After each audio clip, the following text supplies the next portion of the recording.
Bismillahirrahmanirrahim. Assalamualaikum warahmatullahi wabarakatuh. Apa kabar anak-anak semuanya? Semoga selalu dilindungi oleh Allah Subhanahu wa taala, selalu diberi kesehatan, selalu dimudahkan dalam segala urusannya. Semangat, semangat, semangat. Baik anak-anak, kembali lagi bertemu dengan Bu Indi selaku guru bimbingan dan konseling. Hari ini kita bertemu kembali dan kita akan membahas modul ke-6.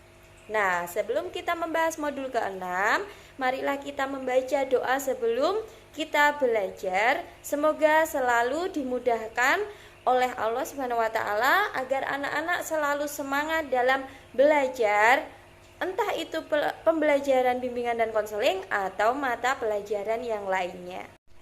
Ya, baik anak-anak, bimbingan dan konseling kelas 8 modul ke-6, Ibu akan membahas tentang eksplorasi bakat secara mandiri. Jadi memang sangat penting ya anak-anak untuk mengenal bakat sejak sekarang. Pasalnya anak-anak bisa mengembangkan bakat sejak dini atau sejak kecil. Jadi anak-anak itu setiap masing-masing mempunyai bakat yang berbeda-beda. Apa toh bakat itu? Jadi bakat itu yang sudah melekat pada diri kita. Jika kita mengembangkannya, maka bakat tersebut akan membawa anak-anak dalam kesuksesan. Nah, hari ini kita akan belajar soal bakat dan bagaimana cara mengembangkannya. Langsung saja ya anak-anak, kita menuju ke materi. Eksplorasi bakat secara mandiri. Yuk kita mulai. Pengertian bakat. Menurut KBBI, bakat adalah dasar kepandaian sifat dan pembawaan yang dibawa sejak lahir. Bakat dalam pengertian bahasa atau dalam pengertian yang umum kita pahami adalah kelebihan atau keunggulan alamiah yang melekat pada diri kita dan menjadi pembeda antara kita dengan orang lain. Jenis-jenis bakat. Menurut Rahayu nomor 2, ada jenis bakat yaitu diantaranya bakat umum adalah merupakan kemampuan yang berupa potensi dasar yang bersifat umum, artinya setiap orang memiliki. Bakat khusus merupakan kemampuan yang berupa potensi khusus, artinya tidak semua orang memiliki, misalnya bakat seni, memimpin, berceramah, serta olahraga. Bagaimana cara mengembangkan bakat? Ya, di sini anak-anak akan belajar tentang bagaimana kita mengembangkan bakat dalam diri kita. Yang pertama adalah observasi. Hal pertama yang perlu orang tua lakukan adalah mengobservasi anaknya. Coba perhatikan kegiatannya dari pagi hingga malam. Lihat lebih detail seperti kebiasaannya, apa yang ia suka lakukan, apa yang tidak disukai, hal-hal seperti apa yang menarik perhatiannya, dan kegiatan seperti apa yang membuat buah hati Anda senang. Yang kedua, melakukan klarifikasi. Setelah mendapatkan sedikit gambaran, yang harus dilakukan selanjutnya adalah melakukan klarifikasi pada anak. Klarifikasi ini dapat dilakukan dengan menanyakan seputar kegiatan sehari-hari. Sebagai contohnya, Anda bisa menanyakan tentang apa yang sedang ia sukai. Apakah benar ia suka bernyanyi, menggambar, atau mungkin bermain catur? Jika ia suka menggambar atau bisa bertanya lebih jauh lagi tentang apa yang ia suka gambar. Kenapa tertarik untuk menggambar? Apakah ada kesulitan ketika melakukan hal tersebut dan lainnya? Yang ketiga adalah berlatih. Pada tahap ini, orang tua bisa mencoba satu persatu aktivitas yang si kecil suka. Misalnya, anak suka sekali bermain bola basket dan bola kaki. Buatlah jadwal untuk bermain bersama. Contohnya, hari ini bermain bola basket.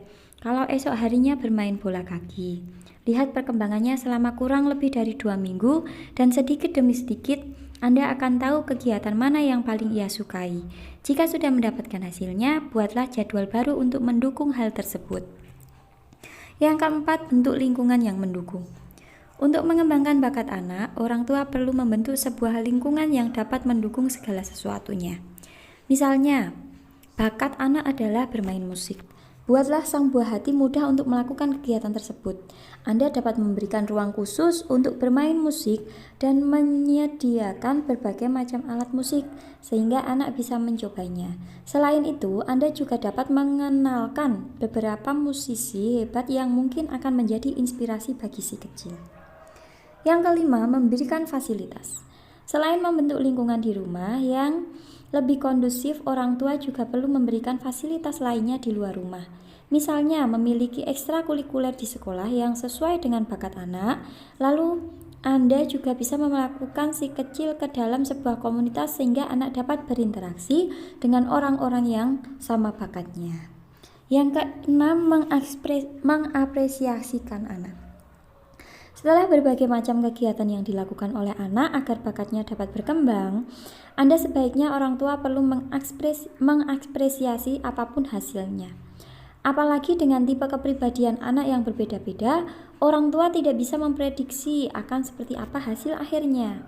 Dan yang terakhir, ketujuh adalah latihan, latihan, dan latihan.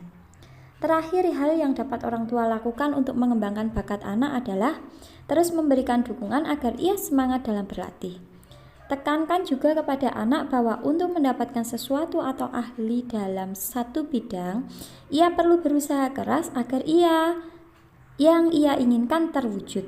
Latihan yang konsisten tentunya menjadi kunci utama untuk mengembangkan bakat anak. Yuk para orang tua, dukung terus anaknya agar semakin rajin dalam berlatih. Nah, baik anak-anak, jadi di sini perannya bukan hanya anak saja, tetapi orang tua juga berperan penting agar anak-anak bisa mengembangkan bakat sejak dini. Terima kasih. Nah, baik anak-anak, itu adalah materi dari Ibu modul yang ke-6. Jadi, anak-anak tetaplah semangat dalam belajar di rumah. Karena apa? Belajar di rumah bukan menjadi halangan atau hambatan sebagai anak-anak belajar. Kenapa? Pasalnya anak-anak bisa belajar melalui video YouTube, bisa belajar mencari materi dari Google, atau mungkin bisa belajar dari teman-teman dan keluarga. Jadi, jangan pantang menyerah dalam belajar. Anak-anak bisa belajar melalui apa saja di masa pandemi. Tetap sehat ya anak-anak. Kurang dan lebihnya mohon maaf dari Ibu. Wabillahi taufik wal hidayah. Wassalamualaikum warahmatullahi wabarakatuh.